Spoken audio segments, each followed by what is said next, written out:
محبت نہ موسمی ہوتی ہے نہ علاقائی ہوتی ہے، نہ محبت جو ہوتی ہے وہ کسی خاص ماحول کی پابند ہوتی ہے۔ آپ یہ دیکھیں کہ سخت ترین ماحول ہے بدر میں، بظاہر حالات کٹھن ہے، حالات اتنے سخت ہیں کہ 1000 غفار سامنے کھڑے ہیں، 313 نے ان سے لڑنا ہے، حالات میں تیزی ہے، شدت اور بڑی پریشانی، بظاہر دنیا ساری کی نظریں اس وقت کی لگی ہوئی ہیں کہ حالات کیسے ہیں۔ ہر آدمی جنگی تدبیر کر رہا ہے، محبت کرنے والے محبت کر رہے ہیں۔ سرکار صفحے سیدھی کرا رہے تھے، ایک شخص کو کہا ذرا پیچھے ہٹ جا، تو اس نے کہا جی آپ نے تو مجھے چبو دیا ہے، وہ نیزے کی انی لگ گئی ہے یا کوئی چیز لگ گئی ہے، میں نے تو بدلہ دینا ہے۔ فرمایا لے لو بدلہ۔ اس نے کہا کرتا اٹھائیے، نبی پاک نے کرتا اٹھایا تو اس نے جسم چومنا شروع کر دیا۔ اور یار تو عجیب بندہ ہے، یہ کوئی ٹائم ہے ان کاموں کا؟ سویرے جنگ ہونی ہے، حالات اور ہے، رنگ اور ہے، طبیعت اور ہے، اور اس نے کہا یا رسول اللہ پتہ نہیں سویرے کیا بننا ہے۔ میں نے کہا ایک دفعہ مدینے والے کا وجود تو چوم لوں۔ بھئی جب ہمارا ہر وقت مطلب ایک ایک حرف سجن دے نا سانو دستا وانگ قرآن سورت یار دی ویندے رہنا۔ نہیں آپ کو نہیں نہ سمجھ آ رہی میں کیا کہہ رہا ہوں۔ سورت یار دی ویندے رہنا اس سب عملان دی جانے، ہر وقت یاد سجن وچ رہنا ساڈا اے ہوئی دین ایمان ہے۔ او بھائی جب آپ کی طبیعت مائل ہو جائے پوری طرح تو حالات کیسے بھی ہو، موقع کیسا بھی ہو، وقت کیسا بھی ہو، یعنی جنگ احد کے دن ایک صحابی شدید زخمی ہے، تو بڑی دنیا زخمی ہوتی ہے، ارد گرد بیٹھے لوگ بھی کہتے ہیں ایمبولینس بلاؤ فلاں کو بلاؤ، اور زخمی کی بھی خواہش ہوتی ہے، ہوش ہی نہیں ہوتی اس وقت، تو اس کا خیال ہوتا ہے یہ زخم کا کچھ بنے، یہ تکلیف کا کچھ بنے، میرے درد کا کوئی علاج ہو۔ لیکن نبی کریم قریب گئے، اس شخص نے اپنے آپ کو گھسیٹا اور گھسیٹ کر حضور کے قریب کیا اور محبوب کے قدم چومنے شروع کر دی۔ پیار کو موسمی نہ بنائیں، آپ ہر وقت مسکرائیں۔ اگر آپ آج کل لوگ کہتے ہیں عاشقان رسول کہتے ہیں نا ہمیں الحمدللہ، اور یہ بڑا خوبصورت لقب ہے عاشقان رسول کہلانا، تو عاشق تو بیچارہ ہر وقت عشق میں ہوتا ہے، تو امبر بیل کو کہتے ہیں وہ تو چڑھی رہتی ہے، غلبہ رہتا ہے ہر وقت، وہ تو ایک محویت کی عالم میں رہتا ہے عاشق، وہ تو گاہک سے لاڑ ہی نہیں سکتا، وہ تو کسی سے ناراض ہی نہیں ہوتا، اس کی تو اپنی دنیا ہے، اسے تو کچھ ستائے تو وہ چڑھتا ہی نہیں۔ کوئی نہیں سمجھ آ رہی آپ کو میں کیا کہہ رہا ہوں؟ وہ جو محبت کرتا ہے اس پر تو ہر وقت غلبہ محبت کا رہتا ہے۔ مارتے رہے سیدنا بلال کو، کافر مارتے ہیں تو مارتے رہے، اور نیرا مارتے نہیں تھے، وہ تانے بھی دیتے تھے کہ تو نے بڑا کلمہ پڑھا، دیکھ کلمہ پڑھنے کے بعد تیرا کیا حال ہو گیا ہے، لیکن حضرت بلال مست تھے کیونکہ محبت کا غلبہ تھا نا، ان کی باتیں کانوں سے ٹکراتی نہیں تھی۔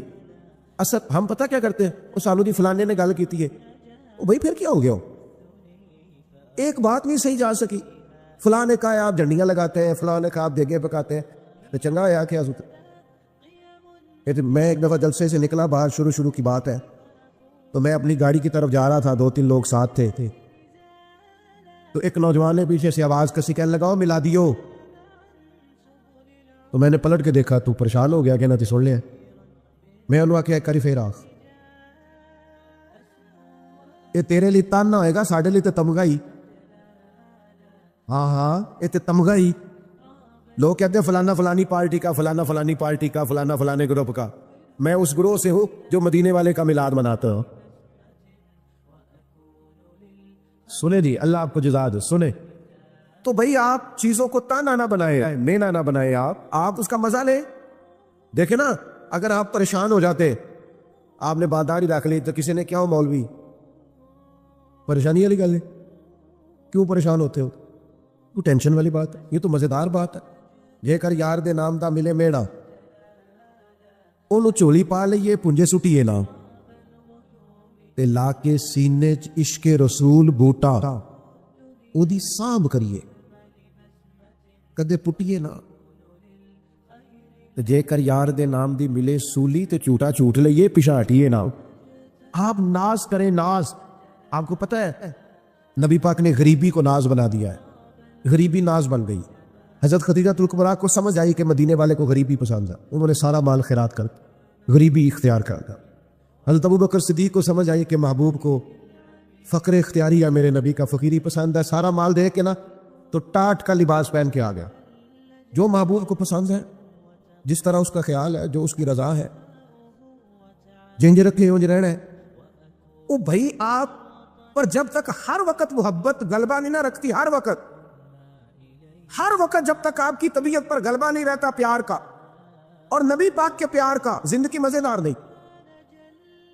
یہ لڑائیاں اتنی دیر تک ہیں جتنی دیر تک پیار نہیں. یہ دنگے فساد پروٹوکول میں تو یہ سب اتنی دیر ہے جتنی دیر محبت کا نا ایک ذائقہ ہوتا ہے. ذائقے کا تو آپ کو پتہ ہوگا, میٹھے کا بھی ذائقہ ہوتا ہے اور کڑوے کا بھی. محبت کا بھی ایک ذائقہ ہوتا ہے. یہ ذائقہ اگر لگ جائے نا, اور یہ لگ جاتا ہے, نبی پاک علیہ السلام نے فرمایا اگر چاہتے ہو نا تمہیں ایمان کا ذائقہ ملے, ذائقہ, بخاری مسلم دونوں میں حدیث ہے, اگر تم چاہتے ہو تمہیں ایمان کا ذائقہ ملے تو 3 کام کرو. یا رسول اللہ کون کون سے؟ فرمایا ایک تو ہر چیز سے بڑھ کر اللہ رسول سے محبت کرو, ذائقہ ملے گا, ذائقہ مومن ہونے میں لطف آئے گا, مزیدار ہو جائے گی زندگی. اور دوسرا فرمایا جس سے بھی پیار کرو نا اللہ رسول کے لیے کرو, کوئی لالچ نہیں, کوئی ہرس نہیں, کوئی طمع نہیں, کوئی دنیاوی مفاد, جس سے بھی محبت کرو اللہ رسول. اور تیسرا فرمایا کلمہ پڑھنے کے بعد کفر کی طرف جانا تمہیں اتنا ناپسند ہو جتنا آگ میں جانا ناپسند. معنی کیا ہے؟ مومن ہونے پر ناز کرو, مومن ہونے پر تمہیں فخر ہو کہ ہم مومن ہیں, پھر تمہیں ایمان کا ذائقہ آئے گا, مٹھاس ایمان کی نصیب ہو.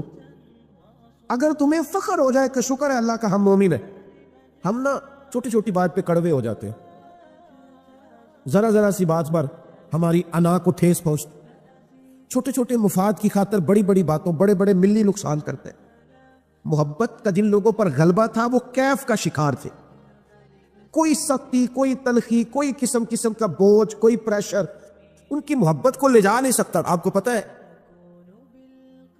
بچے سے پیار ہو جاتا ہے ماں باپ کو, چڑھتی جوانی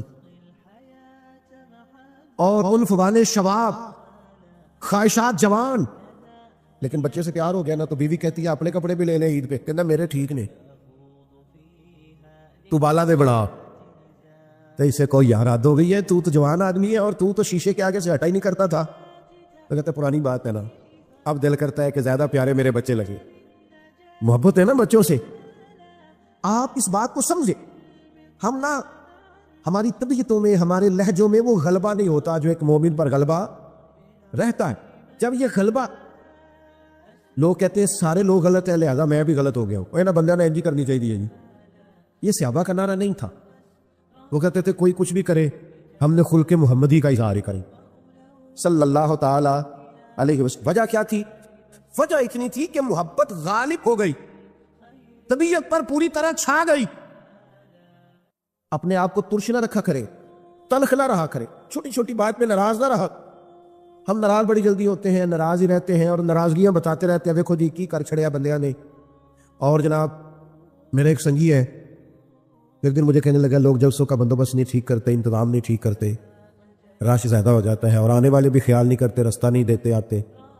میں کہوں ساڑھے شکوے نے, کدی ساڑھا شکوہ سی بندے ہوندے نہیں.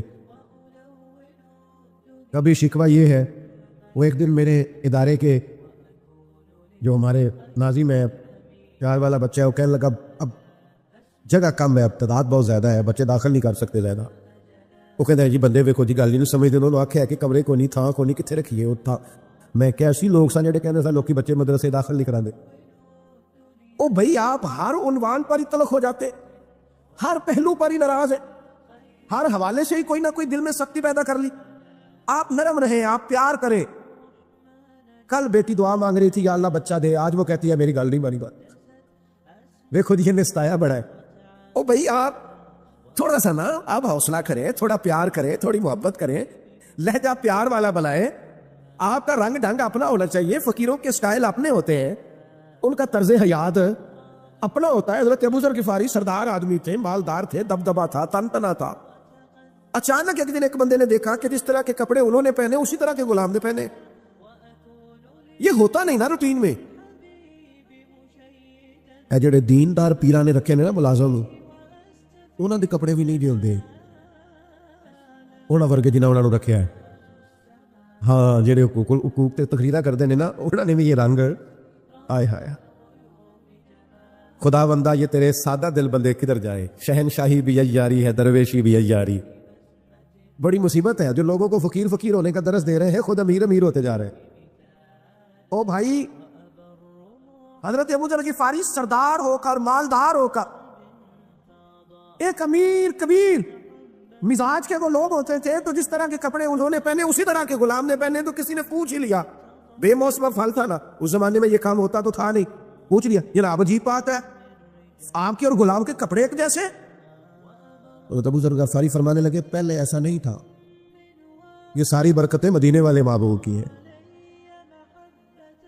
رسول اللہ صلی اللہ تعالی علیہ وسلم کی بارگاہ میں کسی غلام کو ایک دفعہ میں نے کچھ کہہ دیا تھا تو حضور نے فرمایا تھا یہ غلام تمہارے بھائی ہے جیسا خود کھایا کرو ایسا انہیں بھی کھلایا کرو جیسا خود پہنو ویسا انہیں بھی پہناؤ کوئی نہیں سمجھ آ رہی آپ کو مجھے زیادہ مزہ آ رہا ہے اللہ کرے آپ کو بھی لطف آئے بات کا فرماتے ہیں وہ جو حضور کی زبان سے نکل گیا تھا ہم اس کے پابند ہیں پیار جو کر لیا ہے محبت جو ہو گئی ہے غلام جو ہو گئے سانو قید سجن دا گہنا ہے او جنج رکھے ایسا اونج رہنا ہے جس طرح کہہ دے بس ٹھیک ہو گیا محبوب نے فرما دیا او بھائی طور طریقے بدل انداز بدل آپ کا اخلاق بدل جائے کردار بدل جائے زبان کی تلخی چلی جائے کڑوا کسیلا پر نکل جائے ڈانٹ ٹپٹ نکل جائے جو محبت والا ہوتا ہے وہ تو دبا دبا رہتا ہے پیچھا پیچھا رہتا ہے وہ سخت ہوتا ہے پر صرف دین کے مخالف کے لیے اشداء علی الکفار باقی تو اس کے لہجے میں مٹھاس ہے باقی تو اس کے انداز میں پیار ہے اس نے کہا تھا عشق ایک ڈھونگ ہے اور میں نے کہا تجھے عشق ہو خدا کرے اور پھر کوئی تجھے اس سے جدا کرے پھر تو گلی گلی پھرا کرے پھر تو اسی کا نام جپا کرے تو اسے تسبیحوں پہ پڑھا کرے پھر میں کہوں کہ عشق ایک ڈھونگ ہے اور تو نہیں کہا کرے یہ غلبہ جب آپ کی طبیعت میں آئے گا پوری طرح غلبہ کوئی ناز نخرا نہیں رہتا غلام بھی پیارے لگتے ہیں فقیر بھی پیارے لگتے ہیں سادے لوگ بھی پیارے لگتے ہیں پھر حضرت عثمان غنی جناب بلال کے ساتھ بیٹھ کے روٹی کھاتے ہیں تو ناز سے کھاتے پھر حضرت صدیق اکبر جناب بلال کو خریدنے جاتے ہیں تو کہتے ہیں جس مول ملے گا میں لے کے ہونا ہے چونکہ مدینے والے کو جو پسند آ گیا ہے وہ میرے بھائی ہم نا نیرے تابے میں ہیں ہم نے الف باء بھی نہیں پڑھا محبت کا ہم تو سارے کام کرتے ہیں سیاڑے سیاڑے اور جب ہم گفتگو کرتے ہیں تو محبت سے شروع کرتے ہیں تیرا انداز تیرا سٹائل تیرا اٹھنا بیٹھنا حضرت سعد بن ابی وقاص کو پیار ہو گیا نبی پاک سے مسلمان ہو گئے اماں جو تھی وہ احتجاج پہ بیٹھ گئی بھوک ہڑتال کر دی ماں نے اور سارے لوگ جانتے تھے کہ حضرت سعد بن ابی وقاص اپنی والدہ سے بڑا پیار کرتے چھوڑ دینی میری بات پر توجہ کرے ادھر دیکھ پیارے بھائی نہ بولو ادھر دیکھ اب تو ماشاءاللہ سے اتنا خوبصورت ماحول بن گیا تو اور آپ کو پتا ہے تقریر بھی میں تھوڑی کرتا ہوں موڈ کے لانا جلدی سے بات کو ختم کرنے کی جانی حضرت سعد بن ابی وقاص کی والدہ سب جانتے تھے آپ بڑا پیار کرتے ہیں والدہ بھوک ہڑتال پہ بیٹھ گئی کہنے لگی جب تک آپ کلمہ نہیں نہ چھوڑیں گے بھوک ہڑتال نہیں چھوڑتی ایک دن بھی روٹی نہیں کھائی 2 دن بھی نہیں کھائی 3 دن بھی نہیں کھائی گلی گلی باتیں ہونے لگی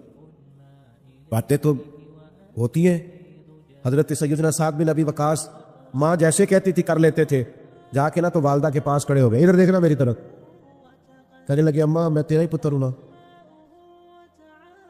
تو مجھے اچھی طرح جانتی ہے اور میرے ذہن کو بھی سمجھتی ہے یہ ان کی باتوں کا مان عرض کر رہا ہوں تو سمجھتی ہے نا ہر چیز کو کہ میں کیا ہوں تیرا بیٹا جو ہوا کیا سمجھتی ہوں فرمایا ماں پھر تو میرا ارادہ کان کھول کے سن تیری ایک جان ہے اگر تیری 1000 جان بھی ہو اور ایک ایک کر کے نکل جائے تو میں محمد عربی کا دامن پھر بھی نہیں چھوڑوں یہ چھوٹ نہیں سکتا مجھ سے یہ کوئی نشہ ایسا ہے یہ کوئی انداز ایسا ہے یہ کوئی پیار ایسا یہ چھوڑا جا سکتا لیکن محبت نہ 2-3 نتیجے مانتی ہے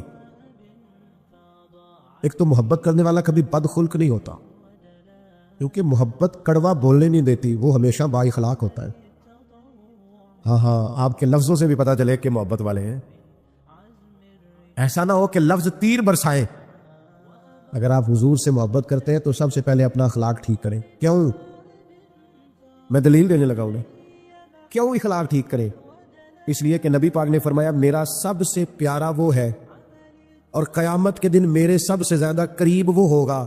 میرا سب سے زیادہ محبوب وہ ہے اور قیامت میں میرے سب سے زیادہ قریبی. ایک دفعہ نہیں 3 دفعہ فرمایا میرا سب سے زیادہ پیارا وہ ہے, قیامت میں میرے سب سے زیادہ قریب وہ ہوگا جس کا اخلاق زیادہ اچھا. تو بدلیں اپنے اخلاقیات کو, اپنے لہجوں کو بدلیں, اپنے انداز کو بدلیں, اپنے طور طریقوں کو بدلیں. اگر آپ محبت رسول والے ہیں اور حضور کا قرب چاہتے ہیں اور معرفت مصطفیٰ چاہتے ہیں تو پھر تلخیاں, ترشرویاں اور لہجے کا روکھا پانی اس کو تبدیل کریں. پھر دوسری بات, جو نبی پاک سے محبت کرنے والے ہوتے ہیں نا میرے بھائی, وہ حضور کے اطاعت گزار ہوتے ہیں. ایسا نہیں ہوتا کہ مجھے فلانے سے پیار بڑھا ہے پر میں اس کی بات قسطوں میں مانتا ہوں. نماز ٹھہر کے شروع کراں گا تو داڑھی ابھی رکھنے کی عمر نہیں آئی ہے, اور میں فلانا کام کر لوں تو پھر میں جناب فلاں چیز کر لوں گا. محبت والے قسطوں میں محبت تو نہیں نہ کرتے. محبت تو وارفتگی اور شوق کا نام ہے. جب آپ کو حضور سے محبت ہو گئی تو پھر تو آپ اشاروں کنایوں میں بھی ہر بات مانیں گے. ابھی تھوڑی دیر پہلے انتظام ہو رہا تھا نا, بیٹھ جائیے آپ, بیٹھ جائیے آپ, بیٹھ جائیے, یہ کرنا پڑتا ہے کئی دفعہ. تو سرکار بھی جمعہ پڑھا رہے تھے, جمعہ پڑھاتے پڑھاتے ایک شخص کھڑا ہوا تو کریم نے فرمایا بیٹھ جاؤ. حضور نے فرمایا بیٹھ جاؤ. اب ایک آدمی سے کہا تھا, ایک صحابی ابھی مسجد کے دروازے پہ تھے, وہ وہیں بیٹھ گئے. ایک سمجھ لیں گلی میں تھے, وہیں بیٹھ گئے. ایک قبیلہ بنو غنم میں تھے, وہاں بیٹھ گئے. نماز کے بعد فرمایا آپ کہاں تھے, آپ کہاں تھے, آپ کہاں تھے؟ یا رسول اللہ آپ نے کہا بیٹھ جاؤ. فرمایا آپ کو تو کہا ہی نہیں. وہ تو فلاں کو کہا تھا. تو فرمایا یا رسول اللہ آپ نے نام تو نہیں نہ لیا, آپ نے حکم دیا لہذا ہم بیٹھ گئے. اور سنگیو, دوستو, خدا را محبت کا معنی تو سمجھو. اگر تجھے نبی پاک سے محبت ہو, میں کیسے مان جاؤں تیری فجر قضا ہوتی ہے, سمجھا نہیں نہ جا سکتا. ماں کو محبت ہوتی ہے نا بچے سے, تو بچہ پورا اٹھتا نہیں, رات کو پورا اٹھتا نہیں تو وہ دودھ بنانے باورچی خانے پہنچ بھی جاتی ہے. ابھی پوری طرح جاگا نہیں, اس نے 2-3 دفعہ سائیڈ چینج کیا تو اماں کو سمجھ آ گئی دودھ پینے کا ٹائم ہو. تیرے محبوب کے نام کی تو سویرے اذان ہوتی ہے, تو چپ کر کے سویا ہے اور کہتا ہے کہ مجھے مانو بھی کہ میں عاشق رسول ہوں. تو بھائی اس طرح تو مانا نہیں جا سکتا. آپ کو عملاً ثبوت دینا پڑے گا, عملاً ثبوت دینا پڑے گا. اور پھر اگر حضور سے محبت ہے تو محبت رسول کا ایک بڑا تقاضا یہ ہے کہ حضور کی امت سے بھی محبت کی جائے.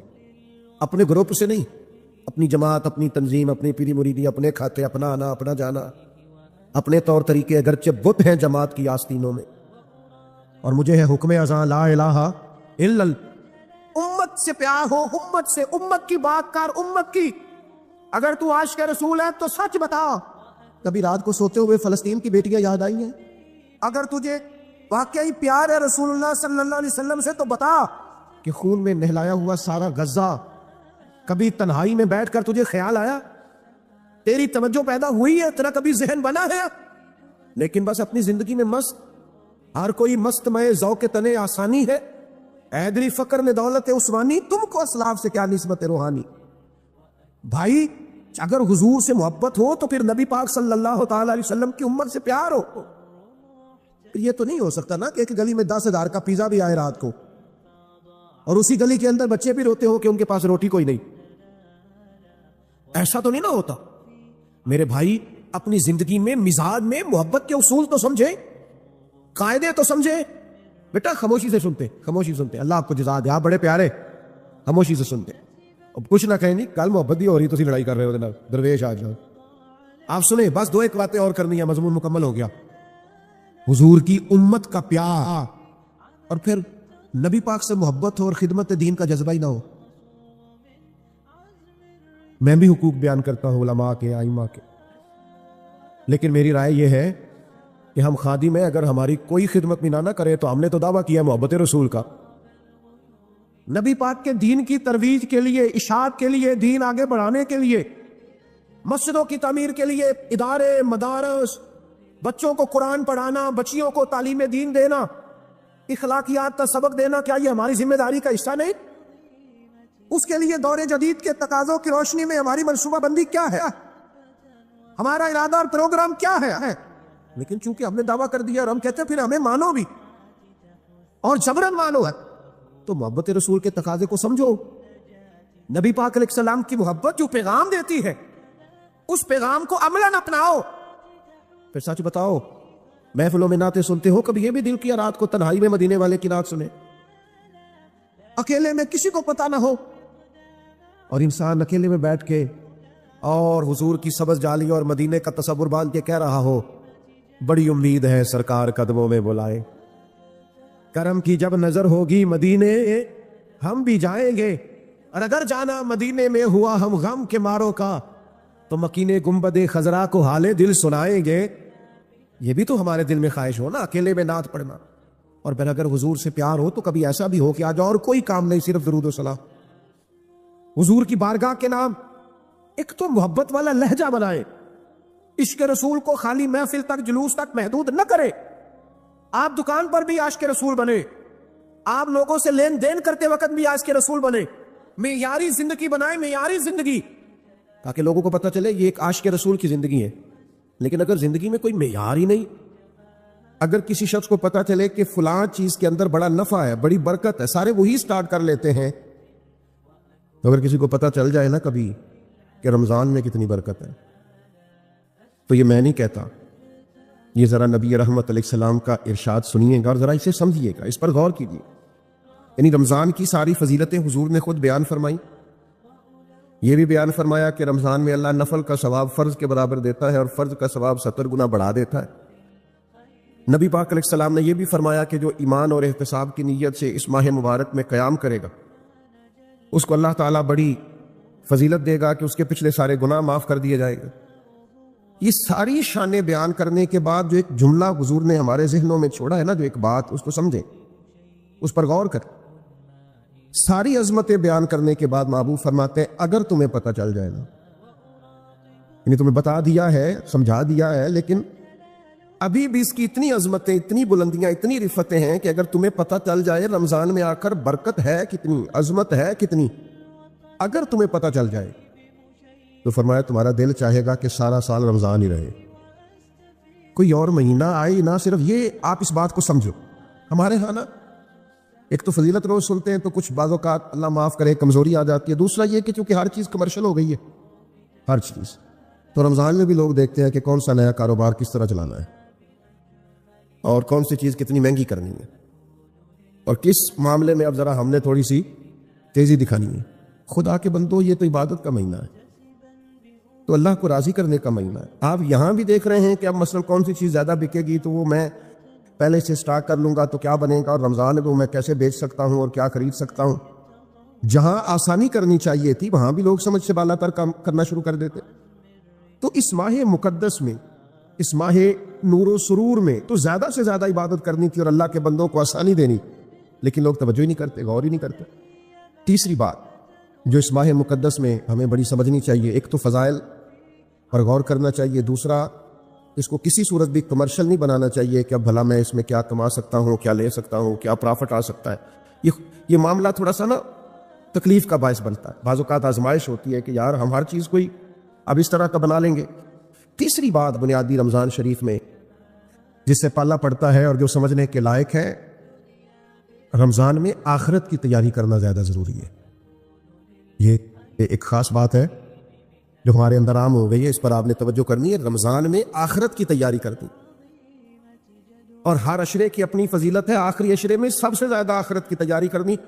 ہم نے رمضان میں آخرت کی تیاری کرنی تھی, ہم سارا رمضان عید کی تیاری کرتے رہتے ہیں. کئی دن گزر جاتے ہیں بازاروں میں کپڑے خریدتے, پھر کئی دن گزر جاتے ہیں ڈیزائن پسند کرتے کہ سلوانا کون سا ہے, پھر یہ کہ 3 دفعہ گیا جوتا لینے. آپ نے سارا رمضان عید کی تیاری پہ لگا دی. ضرور نئے کپڑے خریدیں, ضرور نئے جوتے خریدیں, ضرور آپ اجلا لباس پہنیں, لیکن رمضان تو آخرت کی تیاری کے لیے. اگر آپ کا سارا وقت بازار میں گزر گیا تو آپ نے اس سے کیا حاصل کیا؟ چاہیے تو یہ تھا کہ کپڑے یہ رمضان سے پہلے خرید لیے جاتے, سلوا لیے جاتے. اب تو موسم کو بھی پتہ چل جاتا ہے کن دنوں میں کیسا ہوگا. اب تو یہ بھی کسی حد تک آسانیاں ہیں. رمضان المبارک سے پہلے سارے لین دین کر لیے جاتے. بزرگوں کی, صحابہ کی ایک بڑی تعداد تھی جو مہینہ مسجد میں گزارتے تھے رمضان. کہتے تھے وقت ضائع نہیں کرنا, کہ پتہ نہیں تمہارا ہاتھ آئے کہ نہ آئے, اس کو ضائع نہیں کرنا. تو میرے بھائی ان 3 چیزوں پر سب سے زیادہ سب سے پہلے اہمیت دیں کہ جو فضائل ہیں ان کو ذہن میں بٹھائیں کہ شان کتنی. دوسرا کوئی کمرشل, میں بعض اوقات بڑی تکلیف محسوس کرتا ہوں جب میں اپنے حج اور عمروں کو کمرشل بنا ہوا دیکھتا ہوں نا، میں سوچتا ہوں کہ کن کن چیزوں کی ہم نے دکانیں ڈال لی. ضرور آپ اس سے جس حد تک ہو سکے آپ کام کریں، لیکن یہ کہ آپ نے ہر چیز کو بیچنا خریدنا شروع کر دیا ہے. یہی حال رمضان کے ساتھ ہوتا ہے. بہت سارے معاملات میں ہم دیکھتے ہیں کہ کمرشلزم بڑا عروج پہ، اور تیسری بات یہ کہ سارا ٹائم نئے نئے ملبوسات خریدنے میں ضائع کر دیتے ہیں. تو 3 باتیں تو یہ سمجھیں. پھر 3 عبادات ہیں رمضان کی. پہلے تو روزہ رکھنا، اور روزہ اس طرح رکھنا ہے کہ روزہ صرف پیٹ کا نہ ہو، تھوڑا زبان کا بھی ہو. حضور نے فرمایا تم سے کوئی لڑنا جھگڑنا چاہے تو اسے کہہ دو میں نے روزہ رکھا ہوا. فرمایا جس نے جھوٹ بولنا نہیں چھوڑا، غیبت نہیں چھوڑی، اس کے بھوکا پیاسا رہنے کی اللہ کو کوئی ضرورت نہیں ہے. آپ یہ پابندی کر کے دیکھیں. روزہ تقوی کا سبق اور درس دیتا. تھوڑا اپنے آپ کو پابند کریں کہ رمضان المبارک کا ماہ نور ہے، میں نے جھوٹ زبان سے نکالنا ہی نہیں، میں نے کوئی خلاف واقعہ بات نہیں کرنی، کچھ بھی ہو جائے مجھے زیادہ گفتگو ہی نہیں کرنی چونکہ میں روزہ دار ہوں. حضور علیہ السلام کی بارگاہ میں خواتین حاضر ہوئی تھیں تو انہوں نے کہا کہ ہم نے روزہ رکھا ہوا ہے. تو محبوب نے فرمایا یہاں قید تو کرو. تو قید کی تو گوشت کے لوتھڑے اور بوٹیاں ان کے حلق سے نکلی. تو کریم فرمانے لگے تم نے وہاں بیٹھ کے غیبت نہیں کی؟ تو حالت روزہ میں تم نے مردہ بھائی کا گوشت نہیں کھایا؟ تم نے غیبت نہیں کی؟ تو بھائی آپ نے رب روزہ رکھنا ہے تو پھر تھوڑا سا اپنے آپ کو سمجھانا ہے.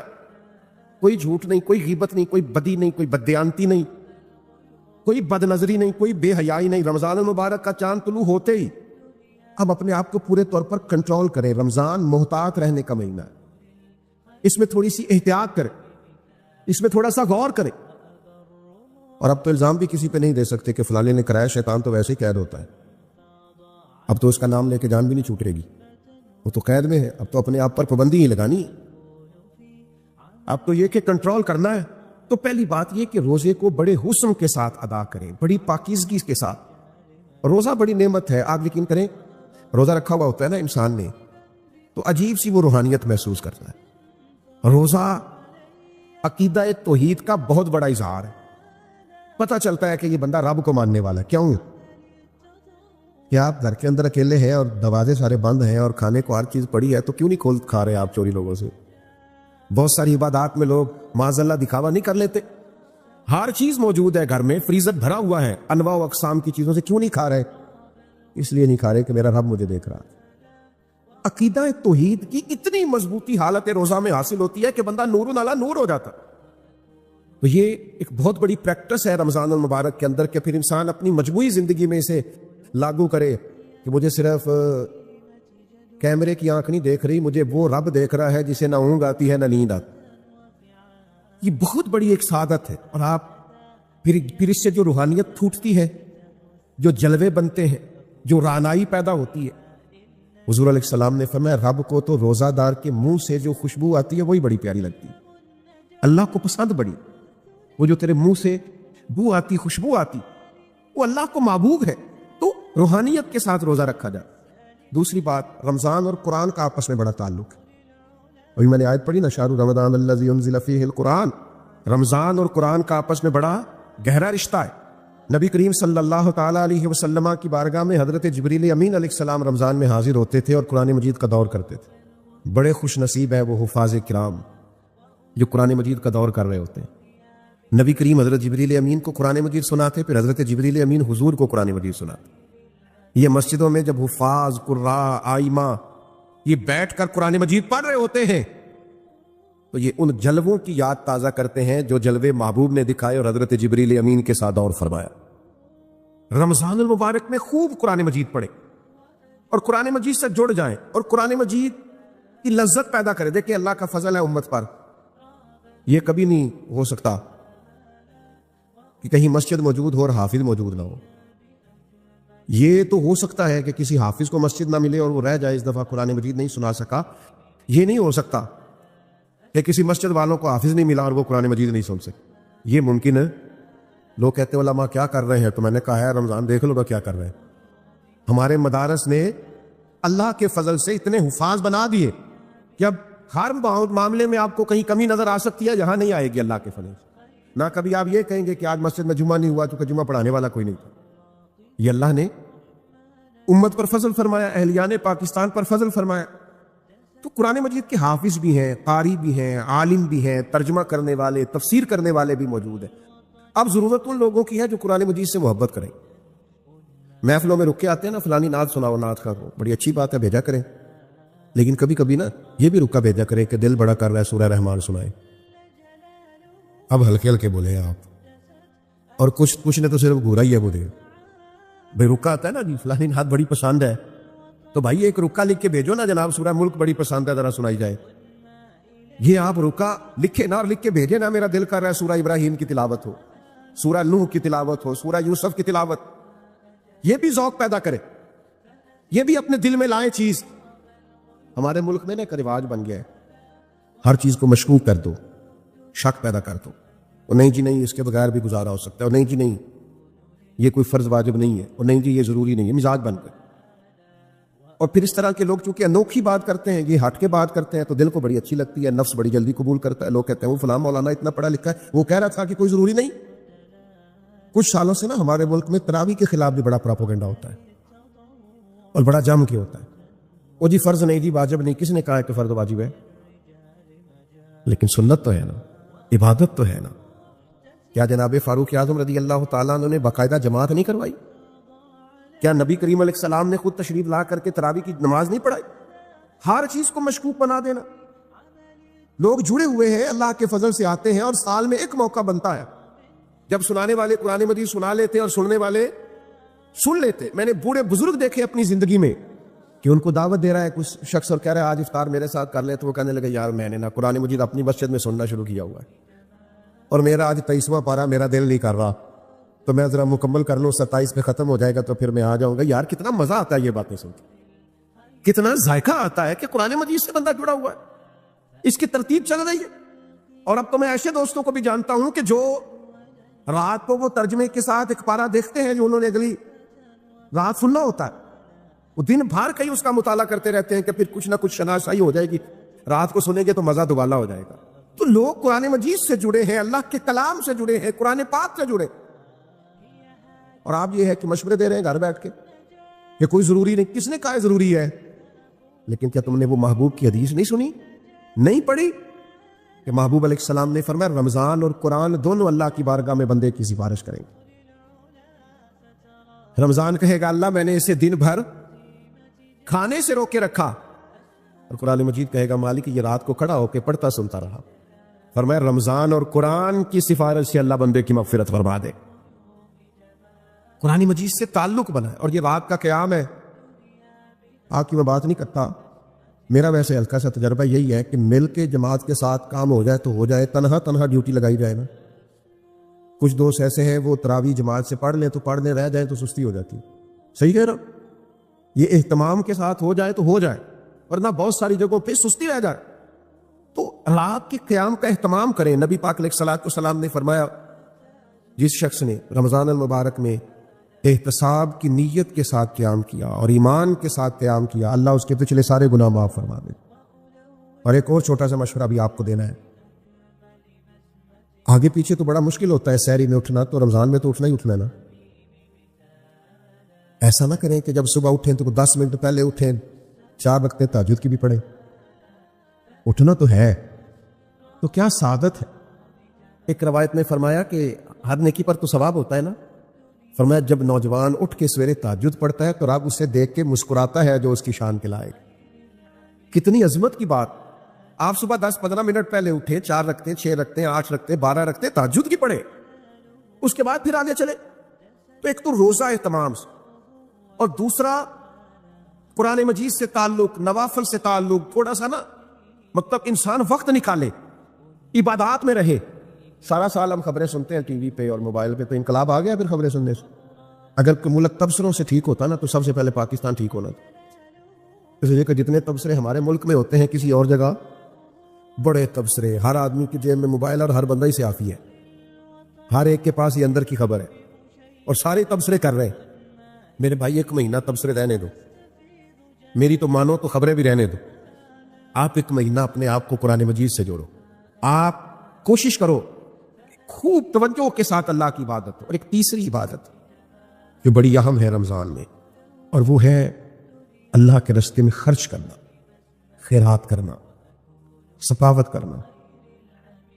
یہ سخاوت صرف امیر آدمی کی ڈیوٹی نہیں، غریب ذرا زیادہ غور سے سنیں کیا کہہ رہا ہوں۔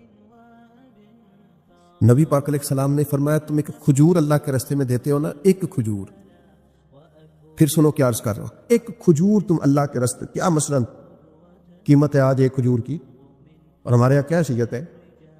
فرمایا ایک کھجور جب تم اخلاص کے ساتھ اللہ کے راستے میں دیتے ہو، اللہ تبارک و تعالیٰ اسے قبول فرما کے اپنے سیدھے دستے مبارک میں لیتا ہے جو اس کی شان کے لائق، اور فرمایا تمہاری اس ایک کھجور کی اللہ نشو و نما کرتا ہے، اسے پالتا ہے، بڑا کرتا ہے۔ فرمایا وہ ایک کھجور اللہ تعالیٰ پہاڑ کے برابر کر دیتا ہے۔ اور ایک یہاں تو ایک کھجور کی بات ہے نا، ایک حدیث میں حضور نے فرمایا دوزخ سے بچ جاؤ، چاہے کھجور کا ایک ٹکڑا صدقہ کر کے بچ جاؤ، لیکن دوزخ سے بچ جاؤ، کچھ خیرات، کچھ صدقات، اس کا مزاج پیدا کرے۔ اور ہمیں تو دیتے یہاں تک کہا ہے سخاوت یہاں سے شروع کرنے کا، فرمایا کہ گوشت بناؤ تو شوربہ زیادہ کر لیا کرو، پڑوسیوں کو بھی شامل کر لو۔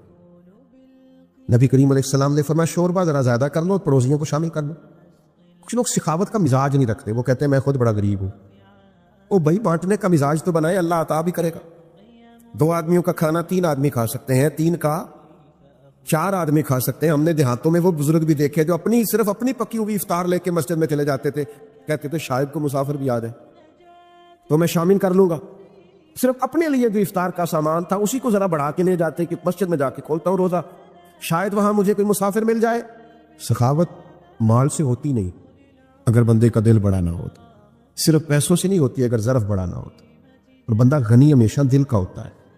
کتب حدیث میں پورا باب ہے کہ بندہ دل کا غنی ہوتا ہے، اس لیے درویش نے کہا تھا مالاں والے سخی نہیں ہوندے، کہ سخیاں کل مال نہیں ہوندا، مالاں والے سخی نہیں ہوندے، سخیاں کل مال نہیں ہوندا، ہاں اتھے اوتھے دوویں جہانی سخی کنگال نہیں ہوندا۔ یہ مت سمجھنا پھر اس کے پاس ہوتا کچھ نہیں، وہ کرتا سخاوت ہے، پر کیا بات، وہ کنگال نہیں ہو سکتا، ہر وقت اس کی جیب بھری رہتی۔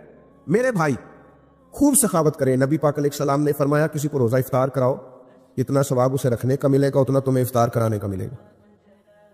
اور فرمایا یہ تو اس کے لیے بیان کیا جو صرف ایک گھونٹ پانی سے یا ایک کھجور سے افطار کرائے، جو پیٹ بھر کے کھلائے اس کا تو اجر وراء الورا ہے۔ نبی پاک علیہ السلام کی سخاوت رمضان میں بڑھ جاتی، حضور قیدیوں کو رہا کرتے، بانٹتے، زیادہ سے زیادہ دیتے اللہ کے راستے۔ لیکن ہمارے ہاں سیاسی افطاریاں ہوتی ہیں، سیاسی یعنی اپنے اپنے تعلق والوں کو بلایا کسی وی آئی پی جگہ پہ، اور وہاں جناب بہترین اچھے کھانے بوفے شوفے لگائے، تو جو غریب بیچارے جن کا حق بنتا تھا، جن کے لیے ضرورت، وہ مجھے بچے کہنے لگے ہم روز دسترخوان لگاتے ہیں، بڑے لمبے خرچے ہیں۔ تو میں نے کہا بتاؤ کبھی کوئی امیر بھی آ کے بیٹھا ہے تمہارے دسترخوان؟ کہنے لگے نہیں، غریب لوگ ہی آتے ہیں۔ تو پھر میں نے کہا تم اللہ کی اس بات پر راضی نہیں ہو کہ رب کریم نے توجہ دلا دی ہے یہاں آ جاتے ہیں غربا، کہ چلے یہاں افطار کا، بہت بڑی سعادت ہے۔ بہت سارے لوگ ایسے ہیں جن کو ضرورت ہوتی ہے، لیکن ہمارا مزاج یہ ہوتا ہے کہ ہم اس کو بھی نا رمضان کی افطاریاں بھی اور کو بھی دنیا داری بنا لیتے ہیں، ووٹ پکے کرنے کے لیے، تعلقات پکے کرنے کے لیے، گاہک اور سیلز مین پکے کرنے کے لیے، اسی میں اس کو بھی لگا دیتے ہیں۔ کچھ کام جنت پکی کرنے کے لیے بھی کر لینے چاہیے۔ وہ ایک درویش سکول چلاتے تھے نا، تو وہ جو بچہ بھی آ کے منت کرتا نا، ان کا وہ کلرک جو تھا، جو ایڈمن کا آدمی داخلہ کرتا تھا، تو فیس رکھی ہوئی تھی داخلے کی، تو وہ اس کے پاس لوگ جاتے، وہ فیس بتاتا، تو وہ آ کے ان سے کہتا جناب وہ فیس مانگ رہے، کہتے اس کو فری داخل کر لو، غریب ہے۔ 2 بھی داخل کیے، 4 بھی کیے، 6 بھی کیے، وہ درجنوں روزانہ فری داخل ہونے لگے۔ تو وہ اس کا جو اس نے ملازم رکھا تھا کلرک اٹھ کے آیا، کہنے لگا صاحب آپ سارے بچے فری داخل کر رہے ہیں، اس طرح کاروبار تو نہیں نہ چلتے، اس طرح کام تو نہیں نہ چلتے۔ تو اس نے کہا تمہیں کس نے کہا میں کاروبار کر رہا ہوں؟ کہا پھر آپ کیا کر رہے ہیں؟ کہنے لگے میں اپنے جنازے کے بندے پکے کر رہا ہوں، میں اپنے جنازے کے، کسی کو کہنا نہ پڑے میرے لیے دعا کا، کچھ پکے ہو جائے، جب میں جاؤں مروں تو ان کے دلوں سے دعا نکل جائے۔ اکھاں جدوں میٹیاں زمانہ مینوں روے گا، اپنا تے اپنا بیگانہ مینوں روے گا، جدوں نہ میں دسیا میں خاراں نوں میں خانے وچ جام ٹوٹ جان کے، میں خانہ مینوں روے گا۔ کئی لک لک رون گے تے کئی بک بک رون گے، گلیاں دا یانا تے سیانا مینوں روے گا۔ او بھائی آپ کچھ ایسا تو کریں کہ کچھ کوئی جنت بھی پکی ہو، کوئی جنازے کے بندے بھی پکے ہوں. ساری دنی رمضان میں بھی افطار کرانے لگے تو وہی آپ نے پکے کر لیے اپنے ووٹر سپورٹر اور سیلز مین اور گاہک کس چکر میں پڑ گئے. تو میں کہہ رہا تھا کہ ہر چیز کو کمرشل نہ بنا. یہ ماہ نور و سرور رمضان المبارک، اس میں پوری تیاری کے ساتھ داخل ہوں، پورے حسن ظن کے ساتھ داخل، ساری برکات اس کی سمیٹنے کی کوشش کریں. 3 باتیں میں نے شروع میں نصیحت کی عرض کی، پھر 3 عبادات پہ زور دیا، اب 3 گزارشات کرنی ہے آپ سے. کر لوں جی؟ چلیں جمہوری ملک ہے، آپ سارے نہیں بول رہے، کر لوں بات. ایک تو رمضان میں غصہ نہیں کرنا، مشکل کام بتا دیا. غصہ نہیں کرنا، نہ گھر والوں پہ نہ باہر والوں پہ. کچھ لوگ باہر بالکل نہیں کرتے، گھر بہت زیادہ کرتے.